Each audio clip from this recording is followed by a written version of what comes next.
Narito ang mga pinakamaiinit na balita ngayong tanghali. Mga nanalong party list nakatakdang iproklama mamayang hapon. Dalawa pang suspek sa kidnapping at pagpatay sa negosyanteng si Anson Ke, arestado sa Boracay. Higit pisong taas presyo sa mga produktong petrolyo, kasado na bukas. Sa MBC TV correspondents, 37 anyos na electrician, patay sa pamamaril. Pacers versus Knicks rivalry, muling babalik sa Eastern Conference Finals. At sa showbiz spotted, Vice Ganda, spotted sa concert ni Lady Gaga sa Singapore. Filipino drag queen Lady Gagita, may selfie kasama ang American superstar.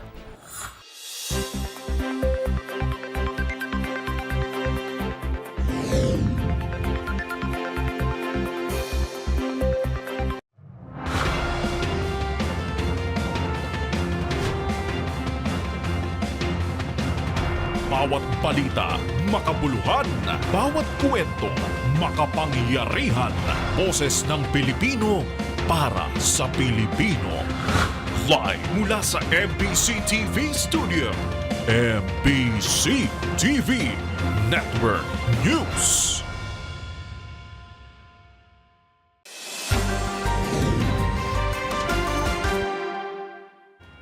Pilipinas, umuugong ang posibilidad ng palitan ng liderato sa Senado at Kamara sa nalalapit na pagbubukas ng 20th Congress. Kabilang dito si Senator Tito Soto na tahasang inamin ang interes na makabalik bilang Senate President. Gayon din si Alyansa Campaign Manager at Navotas Representative Toby Tiangco na nagpahiwatig naman sa posisyon ng House Speaker. Ang mga detalye tinutukan ni Wina Hesoro.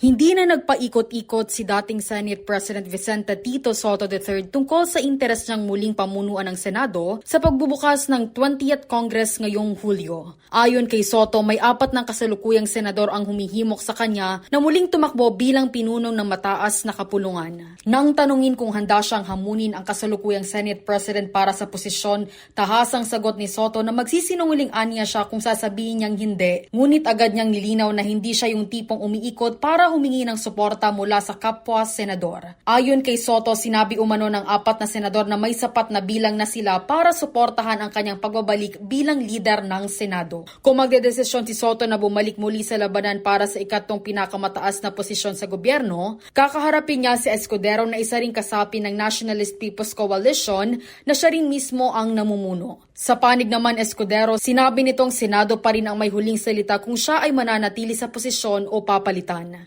Samantala, nagpahiwatig naman ang kanyang interes si Navotas City Lone District Representative Toby Tiangco na tumakbo bilang Speaker ng Kamara sa nalalapit na pagbubukas ng 20th Congress, bagamat nilinaw niyang hindi siya aktibong naghahangad sa posisyon. Kinumpirma ni Tiangco na may mga taong lumalapit sa kanya tungkol sa posibleng kandidatura sa pinakamataas na pwesto sa House of Representatives. Binigyang diin ng Alyansa Campaign Chief na hindi pa siya formal na nagdedeklara ng pagtakbo sa speakership, subalit kung sakaling itulak aniya siya ng pagkakataon, hindi siya hihindi lalo na kung ito'y makatutulong sa administrasyon. Para sa MBC TV Network News, ito si Winapril Hesoro ng DZRH, una sa Pilipinas, una sa Pilipinas.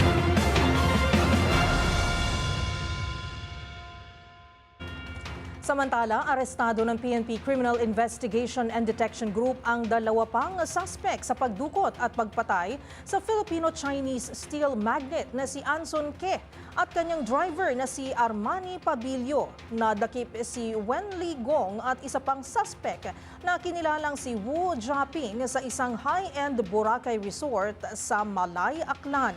Gayunman, tikumpa ang Philippine National Police sa iba pang detalye ng pag-aresto kay Gong na kilala rin bilang si Kelly Tan Lim.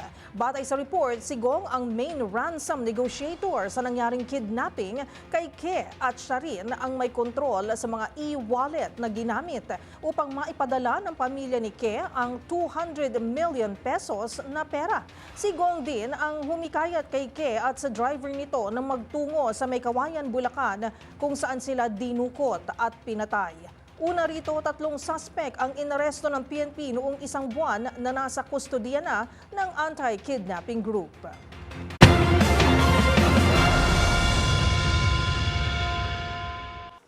Sa iba pang mga balita, nakatakdang isara ng aabot sa 2 taon ang San Juanico Bridge upang isailalim sa isang emergency repair. At bilang tugon sa magiging epekto nito, nagbabalak ang Department of Public Works and Highways o DPWH na magtayo ng isang parallel bridge habang nagpapatuloy ang naturang pagkukumpuni. Ang buong detalye alamin sa ulat ni Kyle Bulyas. Plano sanang magtayo ng Department of Public Works and Highways ng parallel bridge na magkokonekta sa Samar at Leyte. Ayon kay DPWH Secretary Manuel Bonoan, ito ang orihinal na plano ng ahensya bago tuluyang isara ang San Juanico Bridge para sa mailalim sa major rehabilitation. Pero sa panayam ng DZRH News, sinabi ni Bonoan na nakapagsagawa na ng preliminary assessment sa San Juanico at dito napag-alamang kailangan na nito ng emergency repair. They recommended an immediate pawasan yung load that is going through. Kasi napapansin na nila na medyo nagwawabol yung sa mga approaches naman. Approaches ay yung approaches naman. Hindi yung main structure.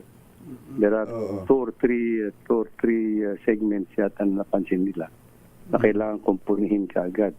At kailangan bawasan na yung load na dumadaan for the time being. Ayon pa kay Bonoan, natapos na ang feasibility study para sa itatayong tulay na popondohan sana ng Japanese government. Ito ani ang magdudugtong sa Barangay San Juan sa Santa Rita, Samar at Barangay San Isidro sa Tacloban, Leyte na mas mahaba aniya sa San Juanico Bridge. Samantala, posible namang tumagal ng hanggang 2 taon ang isasagawang pagkukumpuni sa naturang tulay. Sa ngayon, patuloy na ipinatutupad ang load limit kung saan bawal munang dumaan ang mga sasakyang may bigat na 3 tonelada o mas mataas pa. Pinag-aaralan din ngayon ng DPWH at Philippine Ports Authorities ang paggamit ng mga barge na siyang magdadala ng mga pampasaherong bus sa kabilang isla. Bukod pa ito sa pagkuha ng mas malalaking vessel na layo naman magkarga ng mga delivery trucks. Sa kasalukuyan, magtatayo muna ng pansamantalang mga terminal sa bawat dulo ng tulay para sa mga commuter na kailangang tumawid, habang magsasagawa naman ng rerouting para naman sa mga heavy vehicle. Para sa MBC TV Network News, ito si Kyle Bulyas ng DZRH News. Una sa Pilipinas, una sa Pilipino.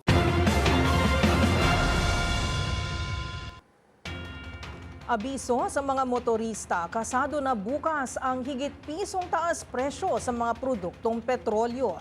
Sa magkakahiwalay na anunsyo ng mga kumpanya ng langis, 1 peso and 70 centavos ang dagdag sa kada litro ng diesel, habang tataas naman ng 1 peso and 20 centavos ang kada litro ng gasolina at kerosene. Kabilang sa mga dahilan ng pagtaas ay ang kasunduan ng United States at China na pansamantalang alisin ang mataas na taripa sa loob ng 70 araw, bagay na posibleng magpataas ng demand sa langis. Dagdag pa rito ang US sanctions sa ilang kumpanyang sangkot sa oil trade ng Iran at ang inaasahang mababang produksyon ng langis sa mga bansang hindi kasali sa OPEC+.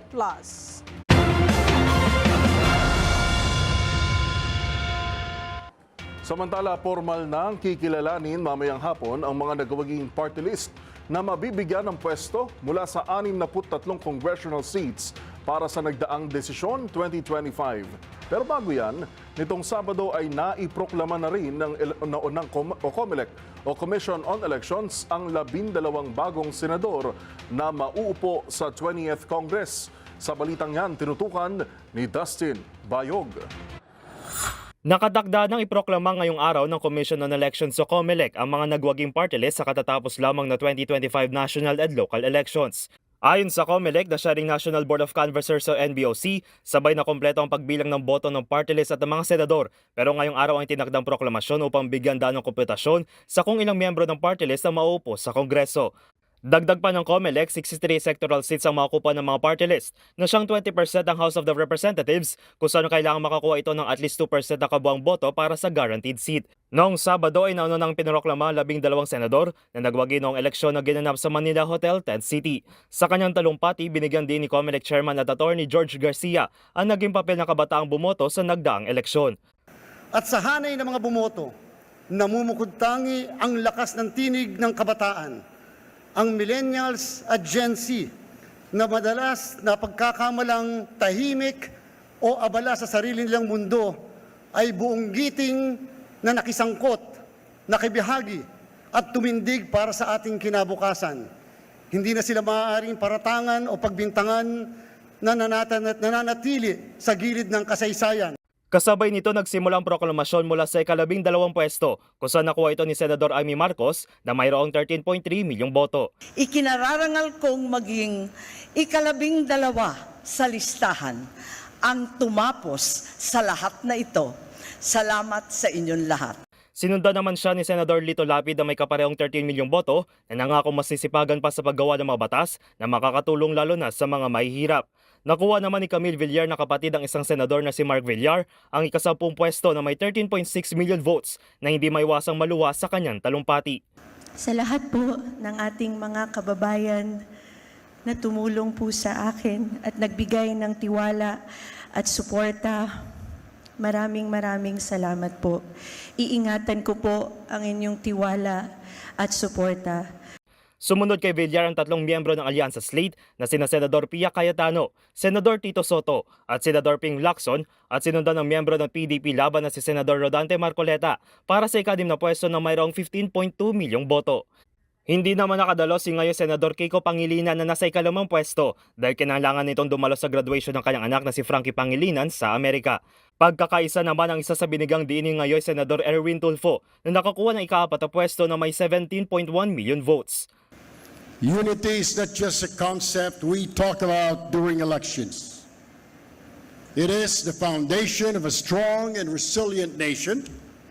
It is what binds the rich and the poor, the young and the old, the people from Luzon, Visayas, and Mindanao. Habang pinasalamatan naman ni Senador Bato de la Rosa na isa sa 3 kandidatong nakakuha ng higit 20 milyong boto ang kanyang kapwa PDP laban ng kumandidato at inalay nito ang panalo para kay dating Pangulong Rodrigo Duterte.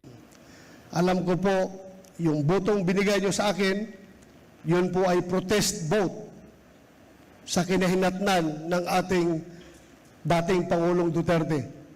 Kaya nasaan ka man ngayon, President Duterte, sir, I dedicate this victory to you. Sinundan siya ni ngayon Senador Bam Aquino na nagpasalamat sa kabataan na bumoto sa kanya at umangat sa ika-2 pwesto sa opisyal na tala ng botohan. Napakaraming kabataan na nagsuporta, lumabas, nagsalita, nag-post, nag-house to house, kaya po tayo umabot po dito. At sa kabataang Pilipino, lubos-lubos po ang pasasalamat natin.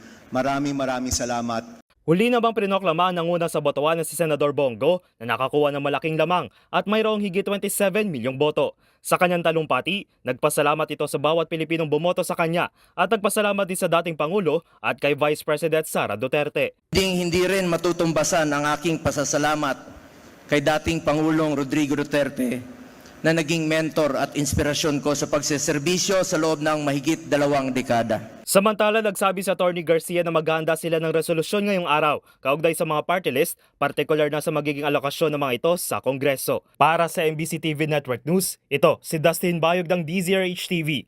Una sa Pilipinas, una sa Pilipino.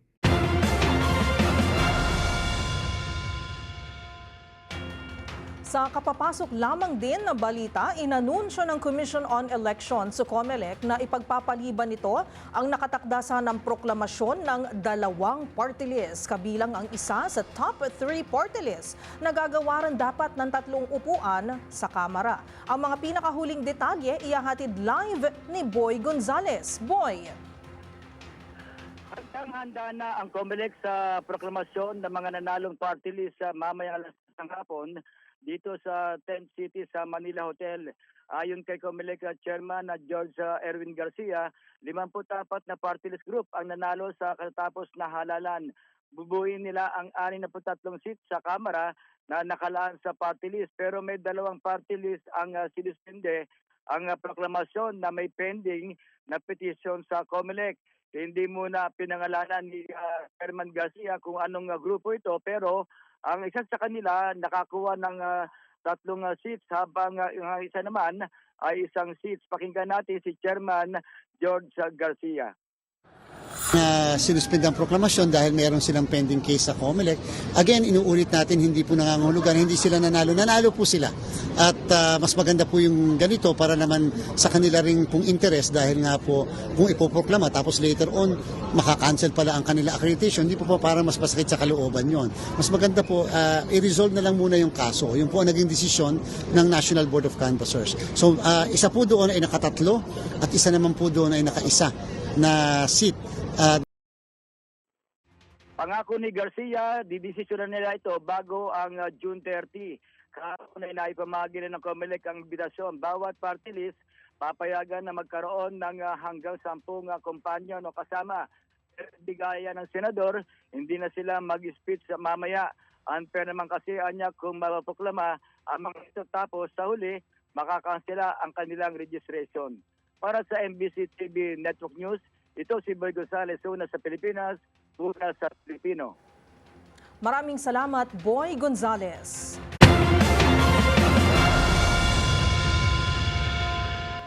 Sa iba pang balita, sumasailalim na sa gamutan si dating US President Joe Biden matapos itong ma-diagnose na may aggressive form ng prostate cancer, sakit na agad kumalat sa kanyang mga buto.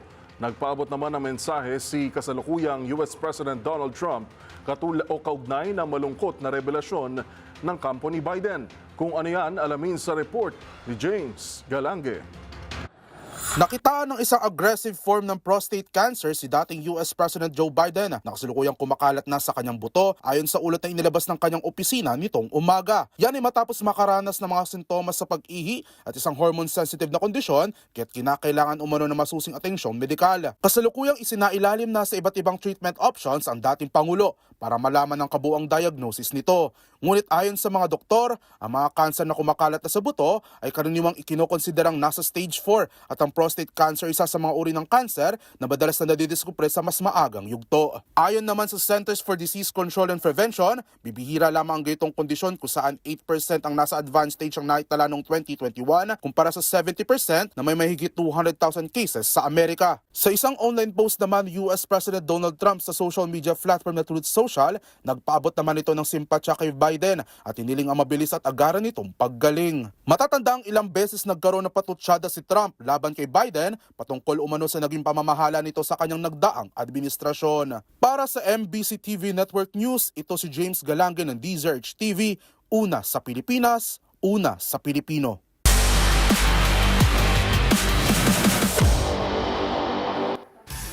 Sa mundo ng basketball, handa ng NBA court sa muling paghaharap ng 90s rivalry ng Indiana Pacers at New York Knicks sa Eastern Conference Finals. Matapos makuha ng Pacers ang panalo kontra Cavaliers at ang Knicks laban sa Celtics, magsisimula ng ikasyam nilang playoff showdown. Ang mga detalye sa report na ito. Muling magsasagupaan ang Indiana Pacers at New York Knicks sa Eastern Conference Finals, isang makasaysayang pagbabalik ng kanilang rivalry na umugong noong dekada 90. Nakapasok ang Pacers sa Conference Finals matapos talunin ng Cleveland Cavaliers 114-105 sa Game 5 ng second round. Bumawi ang Indiana mula sa 19-point deficit sa pamamagitan ng sunod-sunod na 3-pointers ni Tyrese Haliburton at malaking scoring mula kina Pascal Siakam at Thomas Bryant. Sinelyohan naman ni Miles Turner ang panalo sa pamamagitan ng isang dagger 3. Habang humarap naman ang Knicks sa mas mahabang serye kontra Boston Celtics. Pero nagpakita ng tibay sa court sa huling dalawang laro upang tuluyang mapatumba ang defending champions. Ito na ang ikasyam na pagkikita ng Pacers at Knicks sa playoffs mula 1993. Sa 8 nilang nakaraang serye, 7 beses itong umabot sa Game 7. Lamang ang Pacers sa overall playoff series with 5-3. Ang Game 1 ay gaganapin sa Miyerkules, May 21, 8:30 a.m. sa Madison Square Garden.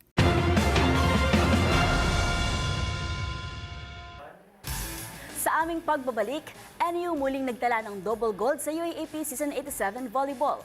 Tutok lang sa MBC TV, Network News.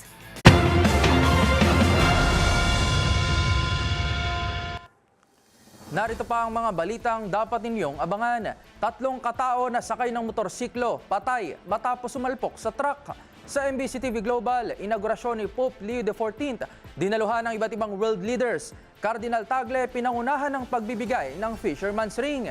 Sa Showbiz Spotted, Japanese actor and model Kentaro Sakaguchi nagpasaya sa first ever fan meeting sa bansa.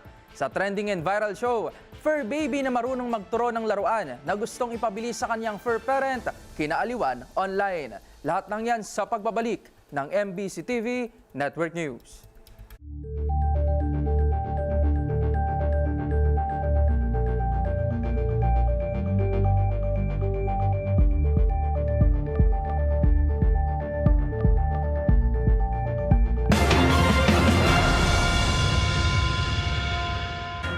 Patay ang rider at dalawang sakay ng isang motorsiklo matapos itong sumalpok sa kasalubong na truck sa Kabangkalan, Negros Occidental.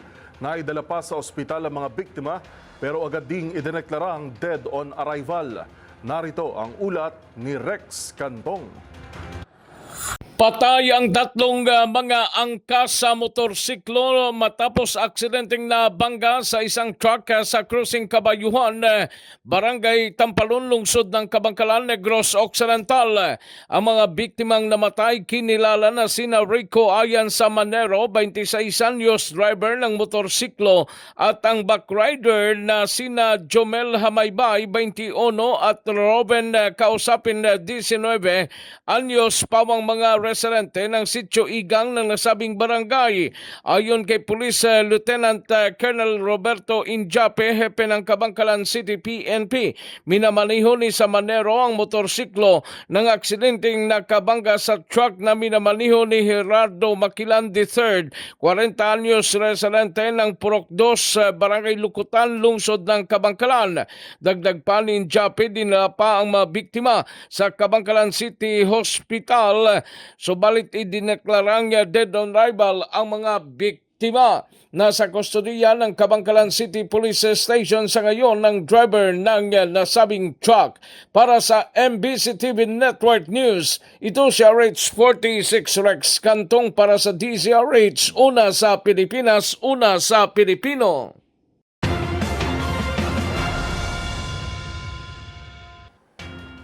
Reinforcements kung may tuturing ang pagtanggap ni na incoming ML Congresswoman Leila De Lima at Akbayan Congressman Shell Jokno sa dalawang nabakanting upuan sa Impeachment House Prosecution Panel.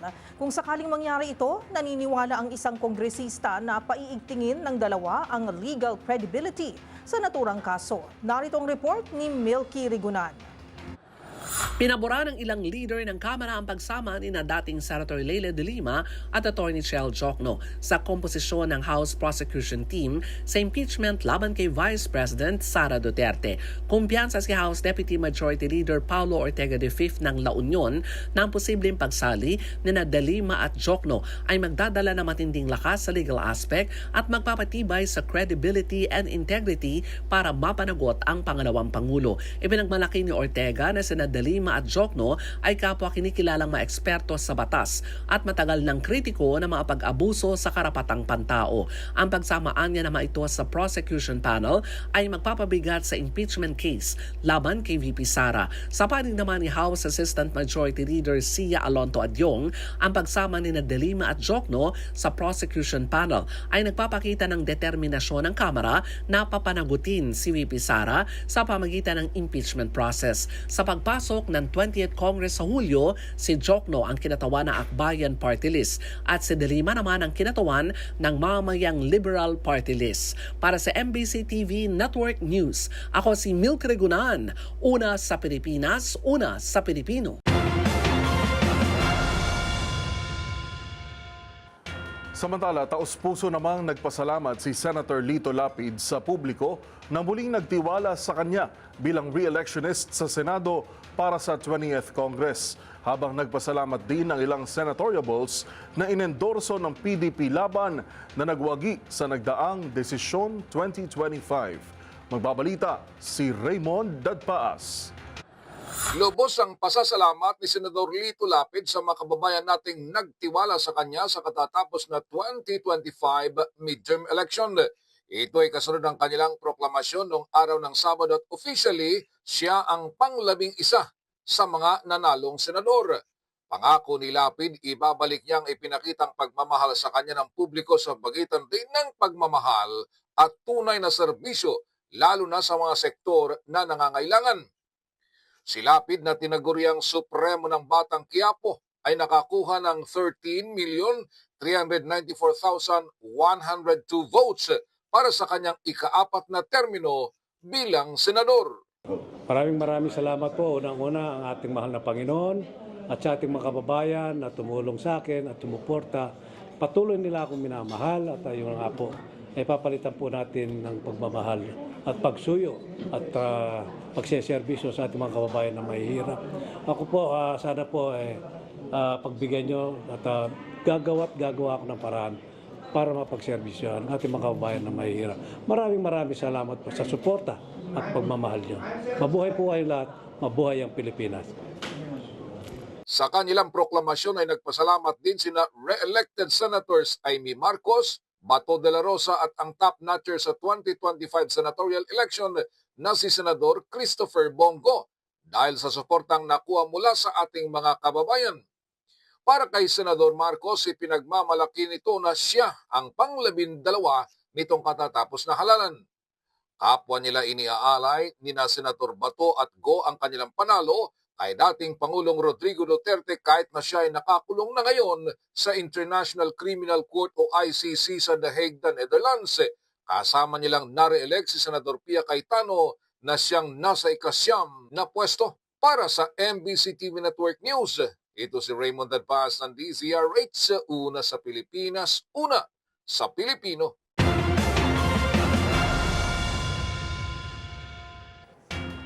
Kinumpirma ng Department of Health o DOH ang muli na namang pagtaas ng kaso ng COVID-19 sa ilang bahagi ng Southeast Asia.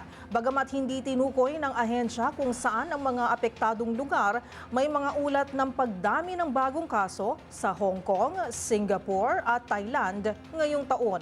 Sa ulat ng Center for Disease Control o CDC, halos 10,000 pasyente ang nagpakonsulta sa mga ospital sa Taiwan simula May 4 hanggang May 10 dahil sa nasabing virus. Pagtitiyak naman ng Department of Health, minomonitor nila ang pagtaas ng kaso ng COVID-19 at walang dapat ipangamba ang publiko dahil patuloy nilang binabantayan ang sitwasyon sa pakikipag-ugnayan sa ASEAN. Sa Pilipinas, nananatiling mababa ang kaso ng COVID-19 kung saan may 87% na pagbaba noong isang taon.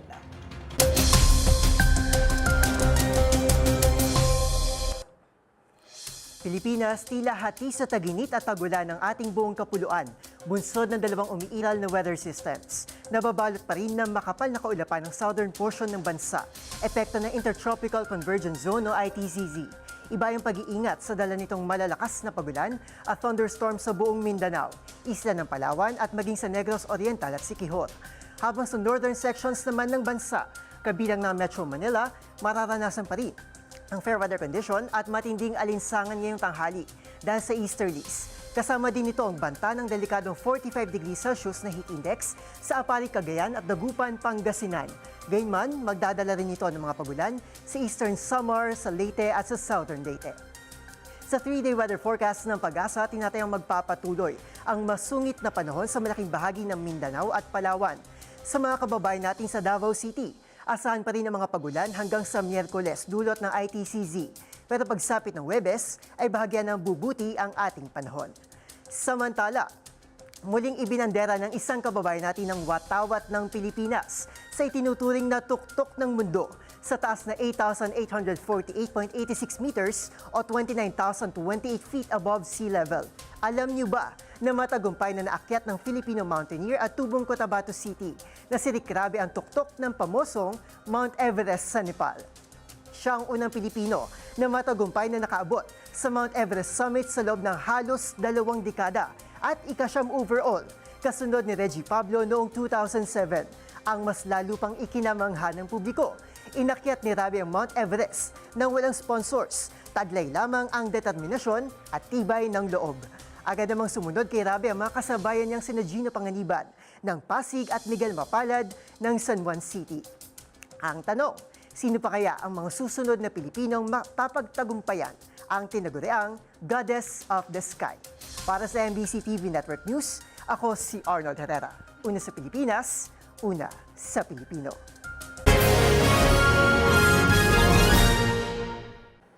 Samantala, formal nang nagsimula kahapon ang papacy ni Pope Leo XIV matapos ang kanyang inaugurasyon na dinaluhan ng iba't ibang world leaders.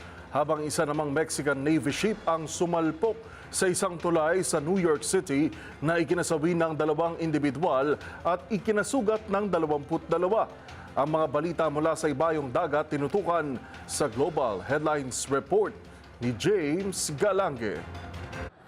Ginanap kahapon sa harap ng St. Peter's Square ang inaugurasyon sa pagkasanto Papa ni Pope Leo XIV na dinaluhan naman ng iba't ibang world leaders gaya ni US Vice President J.D. Vance, Spanish King Philip and Queen Letizia, Ukrainian President Volodymyr Zelensky at marami pang iba. Samantala, si Cardinal Luis Antonio Tagle naman ang nanguna sa pagsusuot ng Ring of the Fisherman o piscatory ring na sumisimbolo sa responsibilidad na iniatang sa kanya ng simbahang Katolika. At pagkatapos nito ay dito na nilibot ni Pope Leo XIV ang St. Peter's Square sa unang pagkakataon sakay ng kanyang Pope Mobile. Sa iba pang balita, isang Mexican Navy tall ship naman ang sumalpok sa Brooklyn Bridge sa New York City. Ayon sa mga otoridad, mechanical issue ang isa sa mga tinitignang dahilan ng pagbangga ngunit wala pang kumpletong detalye ukol dito. May taas ang naturang barko na 147 feet o 45 meters, sapat upang malampasan ang arko ng tulay sa bahaging iyon. Ngunit ito'y tumaob nang dumaan sa ilalim ang barko. Samantala, 2 naman ang napaulat na nasawi habang 22 naman ang sugatan na kasalukuyang ginagamot na sa mga ospital. At yan naman nakalap nating balita mula sa iba't ibang panig ng mundo.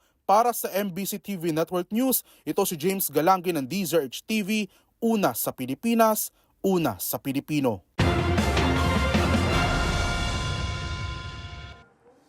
Abangan sa aming pagbabalik. Kaso ng teenage pregnancy tumaas sa Davao City. 12 anyos na italang pinakabata. Sa MBC TV Sports, National University muling nagtala ng double gold sa UAAP Season 87 Volleyball. At sa Showbiz Spotted, Vice Ganda, spotted sa concert ni Lady Gaga sa Singapore. Filipino drag queen naman na si Lady Gagita may selfie kasama ang American superstar. Yan at marami pang iba dito lang sa MBC TV Network News.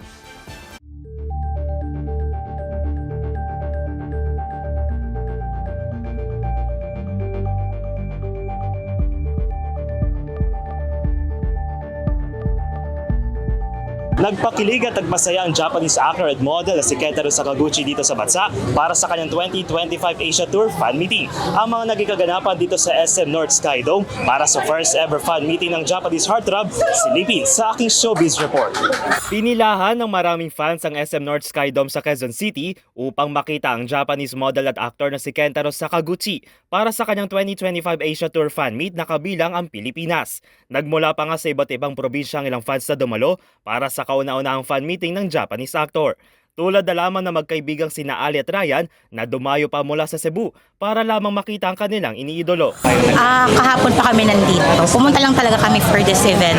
Since Japan always gatekeep their artists, so I'm very excited for this event. I waited a decade for this, so yeah, sobrang excited kasi 2015 pa ako fan ni Kentaro, so I can't believe this is happening, so excited ako.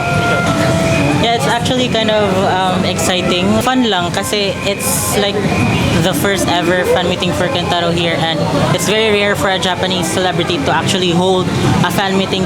Gaya rin nila, bumiyay rin si Nichelle Santiago na lumipad pa sa mismong araw mula sa Iloilo para lamang maka-attend sa much-awaited event. I flew all the way here just to see Kentaro. You would need a flight po. 1 hour lang naman. Habang sipat na gali pang Bicol, ay first time maka-attend ang fan meet, kaya hindi rin maitago ang kaba. And I'm from Bicol pa. And actually, kinakabahan ako kasi first time ko po ng ganitong event. And pinush ko talaga po na maka-attend ng event na to kasi si Kentaro. And favorite movie ko din po kasi yung Beyond Good Vibes niya. At hindi naman nabigo mga fans na magpakita na si Kentaro at piniling masilayan nito ng malapitan ang kanyang mga supporter.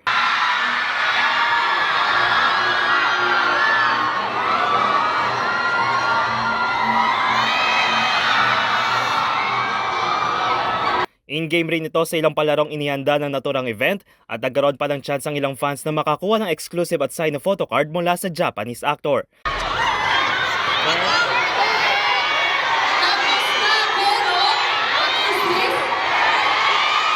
Hindi na ito ang unang beses na pumunta sa bansa ang 33-year-old actor dahil noong 2023 ay kasama ito sa umattend at nagwagi sa Asia Artist Awards na ginanap sa Philippine Arena.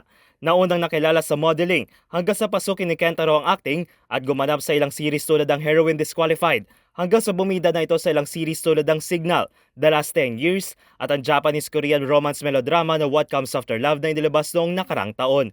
Samantala, nauna nang bumisita sa fans si Kentaro sa South Korea habang pagkatapos dito sa bansa ay susunod na nitong pupuntahan ng Hong Kong, Malaysia at Taiwan. Para sa MBC TV Network News, sa ngalan ni Angelica Cosme, ito si Dustin Bayog ng DZRH TV. Una sa Pilipinas, una sa Pilipino.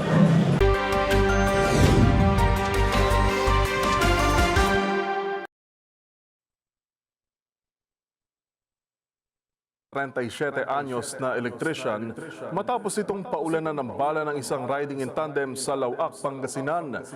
Ang krimen naganap pa mismo sa harap ng bahay ng biktima.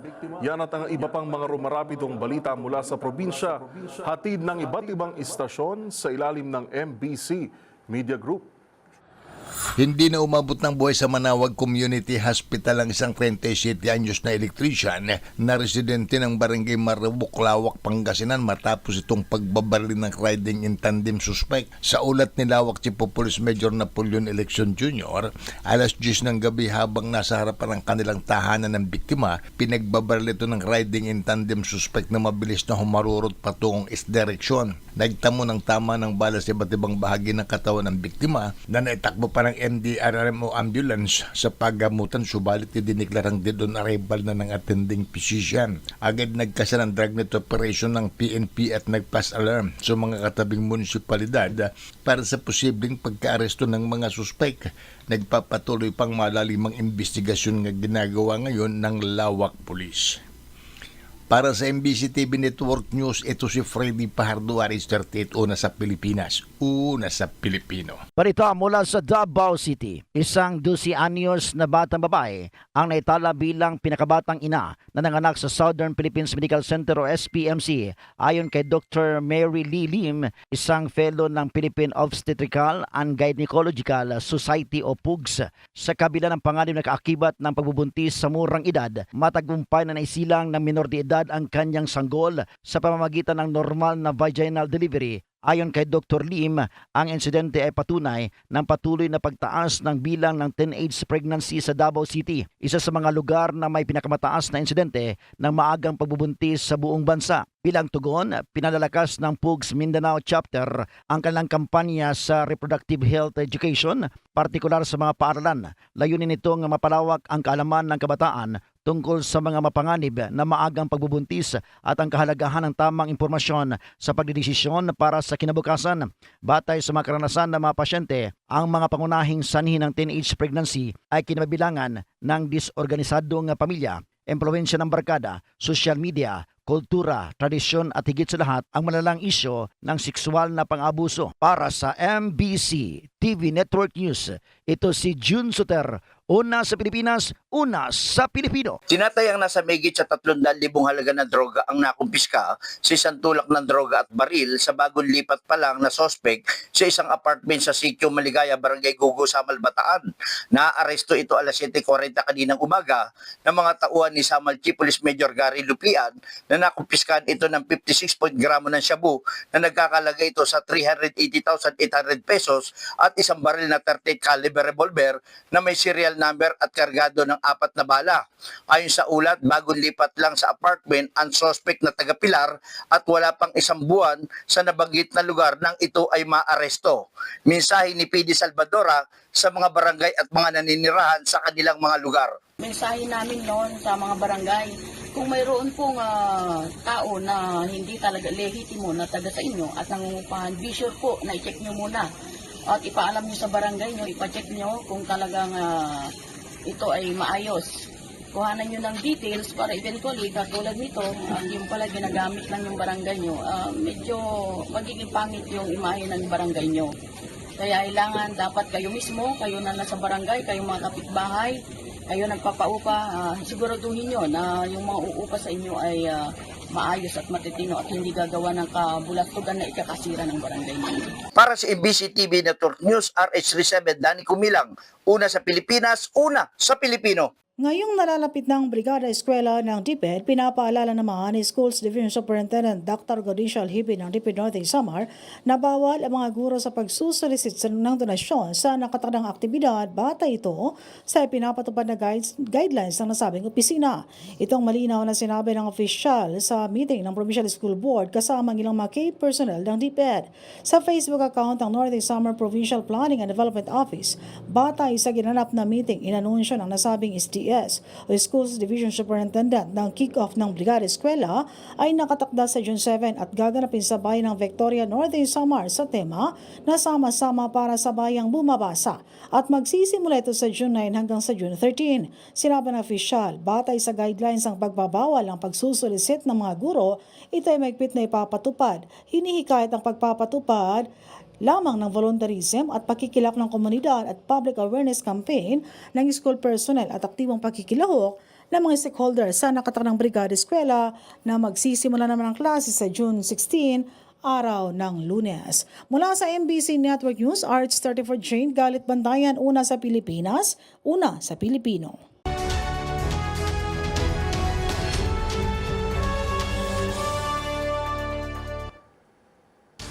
Anak na kung ituring ng ilan ng kanilang mga fur baby, kaya naman tulad ng mga bata, abay spoiled din ng mga ito.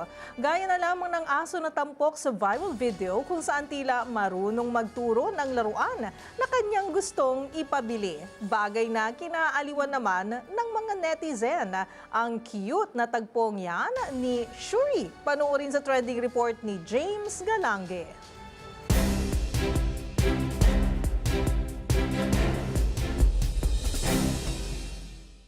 Sino ba naman ang mag-aakala na kahit ang mga fur baby ay marunong din palang magturo? Kinaaliwan kasi ngayon online ang cute na aso na si Shuri na sinasabing gaya na ibang mga bata abay spoiled din ng kanyang mga amo.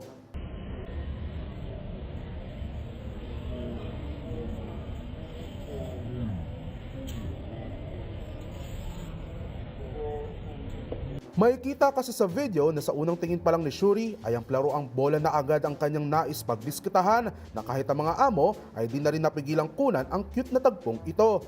Dagdagan mo pa na pagtalon-talon ni Shuri sa tuwa tulad na lamang ng isang batang excited magpabili ng laruan sa kanyang mga magulang. Kaya kahit ang mga netizen hindi na rin napigilan maantig sa cute na tagpong ito nang ilan ay pabiro pang nainis sa mga amo dahil sa tagal nga naman itong bilhin ng laruan para kay Shuri. Habang may isang netizen naman na nagsabi na isa raw niya itong wake-up call sa lahat ng fur parents na kailangan daw umanong sumakses sa buhay dahil ultimong mga fur baby ay marunong na rin daw magturo. Kalaunay nakuha din ni Shuri ang kanyang gusto at kitang-kita sa kanyang mga talon ang excitement na agad na nitong pinaglaruan at kagat-kagat sa kanilang pamamasyal.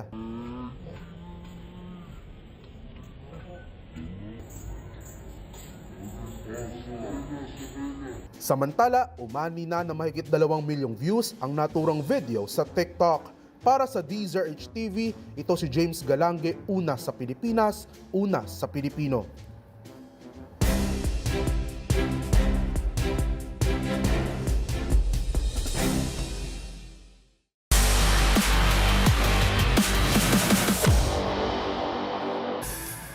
Sa mundo ng volleyball, muling naghari ang National University sa UAAP Season 87 Volleyball matapos makuha ang ikalawang sunod na golden double sa men's at women's division.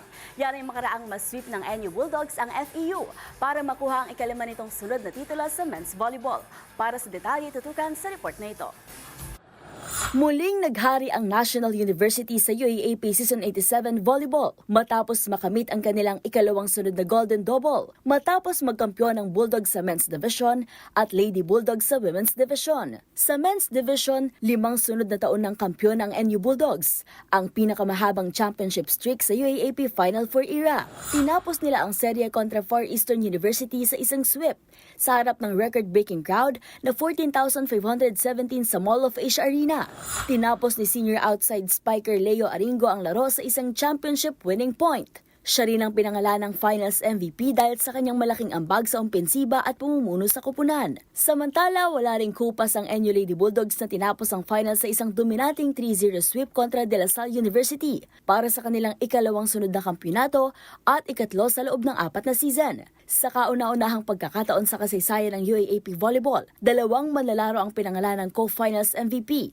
Ang outside spiker na si Vancia Linsug at libero na si Shaira Hardillo. Nagmarka rin ang season para kay Bella Belen na itinanghal na UAAP Season MVP sa ikatlong pagkakataon. Kasama na siya sa hanay ni Alyssa Valdez at Aileen Ege bilang iilang manlalaro na 3 beses nagkamit ng individual honor na ito.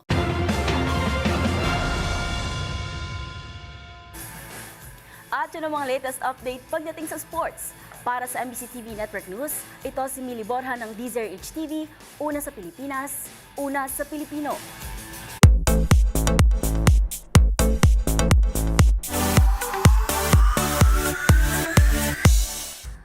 Nagsama-sama ang libo-libong Little Monsters o fans ng American pop superstar na si Lady Gaga sa Mayhem concert nito sa Singapore.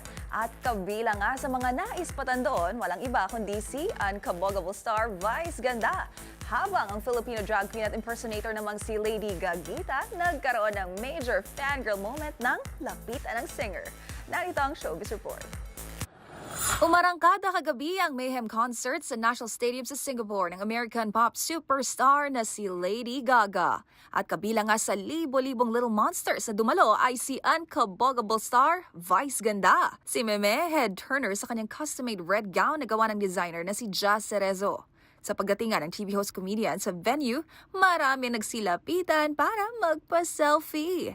And speaking of selfie, hindi lang basta nakapagpa-picture, kundi nakatanggap pa ng yakap mula mismo kay Mother Monster Lady Gaga, ang Filipino drag queen at impersonator na si Lady Gagita. Sa kanyang social media account, masaya nitong ibinahagi ang kuhang larawan, kasama ang kanyang idol at may caption na I finally had my moment.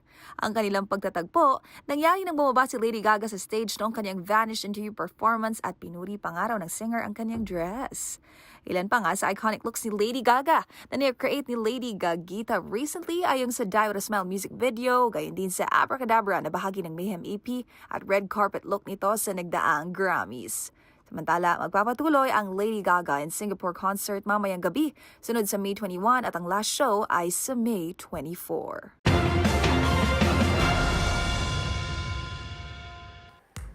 Para sa MBC TV Network News at abang yung showbiz, Angelica Cosme ng DZRH TV, una sa Pilipinas, una sa Pilipino. Balik sa inyo, Miss Karen and Duel. Maraming salamat, Showbiz Angel.